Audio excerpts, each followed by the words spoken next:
उत्तर प्रदेश में शिक्षक निर्वाचन क्षेत्र को लेकर शिक्षक समाज ने अपनी आवाज बुलंद कर दी है। शिक्षक निर्वाचन क्षेत्र से गैर शिक्षकों को चुनाव लड़ाने के विरोध में प्रदेश भर में अभियान तेज हो गया है। इसी क्रम में आयोजित प्रेस वार्ता में शिक्षक नेताओं ने इसे किसी व्यक्ति विशेष का नहीं बल्कि शिक्षक समाज के सम्मान, स्वाभिमान और वास्तविक प्रतिनिधि की लड़ाई बताया है।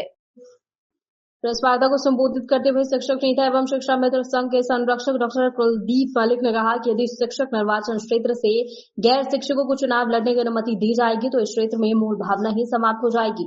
उन्होंने आरोप लगाए हैं कि कुछ लोग शिक्षक राजनीति को गलत दिशा में ले जाने का प्रयास कर रहे हैं, जिससे शिक्षक समाज किसी भी कीमत पर सफल नहीं होने देगा। उन्होंने कहा कि शिक्षक केवल वोट डालने के लिए नहीं है बल्कि शिक्षा व्यवस्था के जानकार और समाज के मार्गदर्शक हैं। जिस प्रकार डॉक्टर अस्पताल, वकील अदालत और किसान खेती का नेतृत्व करते हैं, उसी प्रकार शिक्षक समाज का प्रतिनिधित्व भी शिक्षक ही करें। शिक्षक समाज की वास्तविक समस्याएं विधान परिषद तक पहुंच सकेंगी। प्रेस वार्ता में north India secondary school federation के डायरेक्टर इजहार त्यागी ने कहा कि शिक्षक निर्वाचन क्षेत्र से जुड़े विभिन्न मुद्दों को लेकर जनहित याचिका दायर की जाएगी ताकि शिक्षकों के अधिकार सुरक्षित रह सके और चुनाव प्रक्रिया में पवित्रता बनी रहे। उन्होंने कहा कि प्रदेश में शिक्षक, विद्यालय प्रबंधक और शिक्षा से जुड़े लोग इस अभियान का समर्थन कर रहे हैं। कराना तो भाई कि कौन सा विद्यालय नजदीक है, क्योंकि हर विद्यालय में सेम तरीके की फैसिलिटी, एक तरीके के शिक्षक वहां पे मिलेंगे।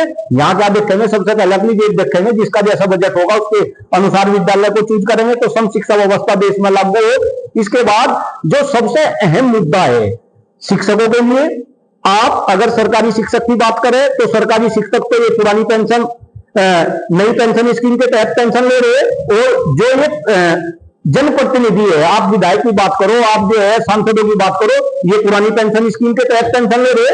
क्यों भाई, इन शिक्षकों की सेवा पानी कैसा होगी? मैं तो अपने घर का एग्जाम्पल दे रहा, मेरे तो मम्मी पिताजी दोनों शिक्षक थे। पहले पिताजी चले गए, पिताजी की भी 40% पेंशन जाने के बाद माता जी को मिलने लगी, और भगवान करे हर जन्म में मुझे वही माता दे। लेकिन कई बार मेरी माता भी नाराज हो गई, कहती थी मलिक यहाँ जा कमरे में, और अपनी घरवाली को भी बुला ले, दोनों को बुला ले, कहती थी ये मत मानना कि सेवा कम कर रहे, जिसके माथे में 70,000 रुपये मारूंगी वही सेवा करेगा। क्यों भाई, ये शिक्षक जो 40-40 साल तक अपनी सेवाएं देते हैं, आगे इनका आपने क्या हाल बना दिया।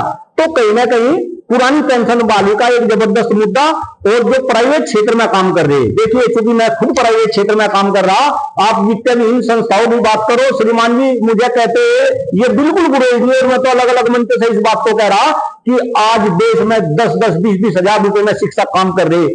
आज शिक्षक अपने घर में अपने बच्चों को नहीं पढ़ा पाता। वैसे तो आप शिक्षक को राष्ट्र निर्माता जो है मानते हो, लेकिन शिक्षक तो सामाजिक राजनीति को आर्थिक रूप से आपने खत्म कर दिया। तो आने वाले टाइम में शिक्षक सामाजिक राजनीति को आर्थिक रूप से सशक्त बने, ऐसा काम डॉक्टर कुलदीप मलिक करेगा।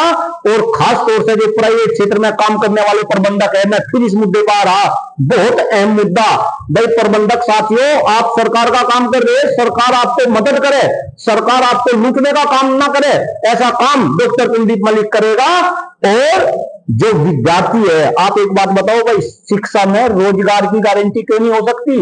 आज हम शिक्षित हो जाते हैं, पेरेंट्स इतना जबरदस्त पैसा अपने बच्चों के ऊपर इन्वेस्ट करता है, उनको रोजगार नहीं मिलता।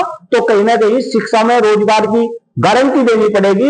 वित्तविहीन के शिक्षक जिनके हालात इतने खराब है, मानदेय की मांग वित्तविहीन के शिक्षकों की कितनी पुरानी है, तो कहीं ना कहीं इन्हें मानदेय क्यों नहीं मिलता? और मैं तो मानदेय की छोड़ो, मैं तो कह रहा समान काम के बदले समान वेतन क्यों नहीं सरकार देती? भाई जब प्राइवेट में भी वही शिक्षक काम कर रहा, सरकारी में भी वही शिक्षक काम कर रहा, दोनों के काम समान है। और अगर आप दूसरी दृष्टि से देखें, भाई प्राइवेट का शिक्षक तो हर तरीके से शोषित है, तो कहीं ना कहीं समान काम के बदले समान वेतन। और शिक्षा के अंदर जो सबसे गंभीर मुद्दा है, आपका भी दिल दहल जाएगा, जो शिक्षा के अंदर शोषण हो रहा और भ्रष्टाचार हो रहा। सरकारी साथी मेरी बराबर में बैठे, आप सरकारी कार्यालय में चले जाओ, आप डीआईएस ऑफिस में चले जाओ, आप जो है जेडीओ ऑफिस में चले जाओ, आप लखनऊ चले जाओ, बगैर पैसे दिए काम नहीं होता। क्यों भाई, ये भ्रष्टाचार खत्म क्यों नहीं होता शिक्षा व्यवस्था से, और शोषण खत्म क्यों नहीं होता? सारे प्रबंधकों का सरकार शोषण कर दी, फिर शिक्षकों का शोषण हो रहा। तो कहीं ना कहीं शिक्षा क्षेत्र से शोषण खत्म हो, शिक्षा क्षेत्र से भ्रष्टाचार खत्म हो, इन मुद्दों के ऊपर हम काम कर रहे। और अगर साथियों ने मौका दिया तो और जबरदस्त तरीके से हम काम करेंगे। जम से पूछाने वाले आप लोग हैं, सिलेबस को लेकर मैं जरा सा बोलना चाहूंगा। सिलेबस क्योंकि हम लोग पढ़ा रहे हैं, पहले से पढ़ा रहे, बहुत लंबी सेवा में, पहले लंबे समय से सेवा में रह रहे। 2012 के बाद सिलेबस में इस तरह से गिरावट आई कि उस सिलेबस को पढ़ के हमारा बच्चा नौकरी प्राप्त नहीं कर सकता। नौकरी प्राप्त करने का सिलेबस अलग है, जो हम पढ़ा रहे वो अलग है। सिलेबस को इतनी कटौती कर दी गई, और 2020 के बाद, लॉकडाउन के बाद तो बिल्कुल धज्जियां उड़ा दी। वे चैप्टर हटा दिए गए जिनके बिना पढ़ाना संभव भी नहीं होता टीचर के लिए। तो सिलेबस को खोखला कर दिया गया। एक दूसरी पॉलिसी पे बोलता हूं मैं, आपको पता भी नहीं होगा।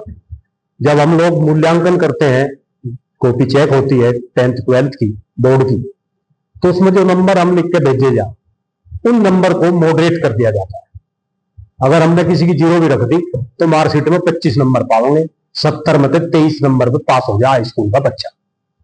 अब सीबीएसई और यूपी बोर्ड में कोई खास फर्क नहीं रहेगा, क्योंकि यूपी बोर्ड तो वही किताब हिंदी में पढ़ा रहा है, एनसीईआरटी, और जो हमारे पब्लिक स्कूल है वही किताब इंग्लिश में पढ़ा रहे। यूपी बोर्ड का कहीं नाम ही नहीं रहा। कौवा चला हंस की चाल, अपनी भी चाल भूल गया। यूपी बोर्ड का कभी दबदबा हुआ करता था, जिसे पढ़ के हम लोग जो शिक्षक बने, उसी बोर्ड से, पुराने बोर्ड से पढ़ के बने। उसमें इतना मसाला है, अगर आज भी कोई शिक्षक बनना चाहेगा, वही पुराना सिलेबस कोर्स में है टीजीटी पीजीटी के। लेकिन यहां बच्चा वो क्या पढ़ रहा है उसका कुछ नहीं पता। तो शिक्षा के बजट पे तो खैर भाई साहब ने बता ही दिया। भाई साहब ने अपनी क्वालिटी नहीं बताई आपको। इन्होंने इतने पेड़ लगा दिए इस पूरे प्रदेश में घूम घूम कर, तो एक अकेले ने बहुत बड़ा काम किया। अभी ये बहुत गंभीर आरोप लगाया कि मूल्यांकन में जब जो नंबर सरकार की पॉलिसी है कि नकल की परीक्षा, हाँ, कैमरे लगवा दो, फलाना कर दो। ये कह रहे हैं जो हमने 4 कर दिया वो वहां 25 नंबर आए विद प्रूफ के साथ हमेशा से आ रहे। मॉडरेशन पॉलिसी के अंदर बच्चे को खोखला किया जा रहा। अगर भविष्य में, जैसा मोदी जी कह रहे हैं इस बात को, भाई हम मोदी जी के खिलाफ नहीं है, बच्चे को फेल ना करके उसको पास कर दिया। उसके 0 नंबर है, 0 नंबर वाला उसके 100 में से प्रैक्टिकल में 30 में से 30 रख दिए जी। वो उनके सॉफ्टवेयर में है ना इस तरह की मॉडरेशन पॉलिसी बोलते हैं इसको। तो मेरा कहना है कि आपके मंच के माध्यम से मॉडरेशन पॉलिसी तुरंत खत्म करी जाए।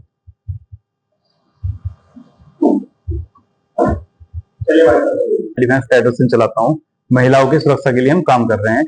आपका मेरठ, बागपत, हापुड़ और गाजियाबाद में 40,000 प्लस लड़कियों को हमने सेल्फ डिफेंस की ट्रेनिंग दी है, वो भी फ्री में।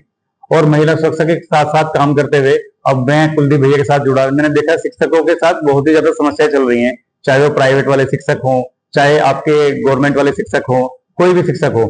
तो इन समस्याओं को समाधान सिर्फ हो सकता है गवर्नमेंट के द्वारा।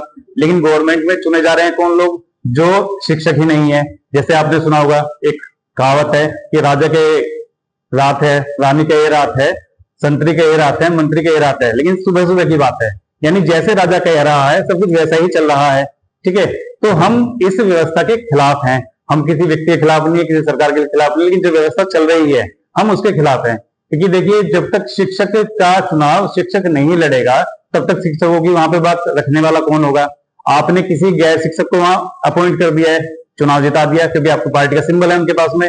चुनाव जीतने के बाद वो सिर्फ सरकार की ही बात कर रहा है। अभी भी वो प्रत्याशी किसी स्कूल में न जाकर के रेस्टोरेंट में या आपके रिसोर्स में प्रबंधकों को, टीचर्स को बुला के मीटिंग कर रहा है, जबकि उसको जाना चाहिए स्कूल में। आप लोग मानते हैं ना बात ये कि स्कूल में समस्या है तो स्कूल में देखा जाएगा ना, जहां समस्या की जड़ में आ जाए। तो हम इसीलिए देखिए, शिक्षक का चुनाव शिक्षक नहीं लड़ रहा है तो हम इसके लिए पीएल डाल रहे हैं, और उसमें हमारे पास 5,000 प्लस लोगों का समर्थन शिक्षकों का प्राप्त हो चुका है। और अब हाई कोर्ट या सुप्रीम कोर्ट में से किसी में हम पीएल डालने वाले हैं नेक्स्ट वीक। क्योंकि देखिए, जब शिक्षक का चुनाव, हाँ, क्योंकि देखिए जब शिक्षक, आपका ये क्राइटेरिया रखा गया है कि भारत का नागरिक हो, एज 30 साल हो और पागल दिवालिया ना हो। लेकिन चुनाव में ये आदमी कोई भी चुनाव लड़ सकता है, लेकिन शिक्षक ही वोट डाल रहा है इसमें। जब शिक्षक वोट डाल रहा है तो शिक्षक भी होना चाहिए ना वो भी। तो आम आदमी को उठा करके किसी को भी वोट डालने के लिए नहीं, तो फिर वोट डालने के लिए शिक्षकों को क्यों रखे? सभी आम आदमी के लिए कर दीजिए। जब कैंडिडेट आम आदमी है तो फिर वोट डालने का क्राइटेरिया शिक्षक ही क्यों रखा गया है? ये हमारा क्वेश्चन है कोर्ट से। और इसी को हम आगे बढ़ाने जा रहे हैं और उम्मीद करता हूं कि आप लोग भी सब इसका समर्थन करेंगे, क्योंकि यहाँ पर अभी जो बातें चल रही हैं देश में, सिर्फ धर्म की बात चल रही है, जाति वाति की बात चल रही है, एजुकेशन की बात कोई भी नहीं कर रहा है। और मैं चाहता हूं आप लोगों के माध्यम से एक ये नहीं बहस छेड़े मीडिया में कि शिक्षा सभी के लिए बहुत ज्यादा जरूरी है, और शिक्षक को जो दर्जा पहले प्राप्त था ऋग्वेद से लेकर के अभी तक देख लीजिए आप, उसमें बहुत ही गिरावट आती जा रही है, क्योंकि वैल्यूज कम होती जा रही है हमारे समाज में। जो वैल्यूज पहले थी, हम अपने गुरुजनों के पैर छूते थे, शायद आप लोग भी छूते होंगे, तो आज के टाइम में बच्चे ये सब चीजें नहीं सीख रहे हैं। क्यों नहीं सीख रहे हैं? क्यों नहीं सीख रहे हैं सर? क्योंकि शिक्षक को वो सम्मान नहीं मिल रहा है और वो दर्जा नहीं मिल रहा है। अब पेपर आउट हो जा रहा है, पेपर आउट होने के बाद शिक्षक कौन बनेगा? जिसके पास पैसा होगा। डॉक्टर कौन बनेगा? जिसके पास पैसा होगा। ऐसे इंजीनियर कौन बनेगा? जिसका पैसा होगा। इसलिए अब देखिए कहीं पुल बना 2 दिन में ही टूट गया वो।